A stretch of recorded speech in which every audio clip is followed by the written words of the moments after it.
Семејното насилство е во пораст по воените конфликти. Огненото оружје се повеќе се користи во случаите на насилство врз жената, предупредуваат граѓанските здруженија. Бараат поголема контрола на малото и лесно оружје, посебно оному каде легално се поседува и се работи со него во структурите на полицијата и војската, кои се сметаат за машки професии. За невладината ЕХО загрижувачки се податоците дека немал број на жени во нашава земја биле мета на насилници кои го употребиле оружјето во случаи на семејно насилство. 73% кои што се извршени убиства на жени, употребено е кај нас во Македонија огнено оружје. Ова значи многу, меѓутоа до сега не е земено во предвид ниту во самите политики кои што се прават во однос на родовата сензибилизација, родовата рамноправност и така натаму, ниту во курикулумите на образованието, ниту пак во програмите на армиските и полициските сили, иако нели се направени некои работи за да може да се зголеми родовата сензибилизација, сепак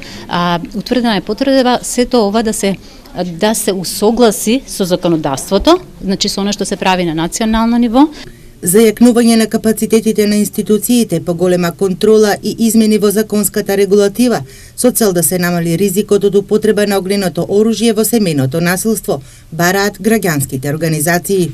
Треба многу да се внимава на психолошкиот профил на лицата на кои што им се дава легално да поседуваат оружје, на психолошкиот профил на лицата кои што влегуваат во полиција и во армијата,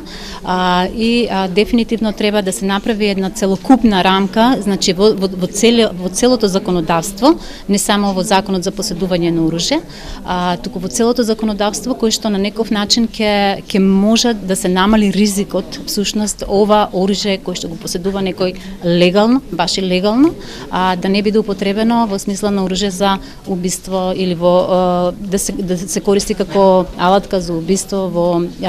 семејно насилство. Според неофицијални податоци со кои располага граѓанскиот сектор, само во последниве 3-4 години во семејни расправи од огнено оружје страдале 20 жени. Според статистичките податоци, дури во 97% при расправија го употребиле мажи, само 3% се жени.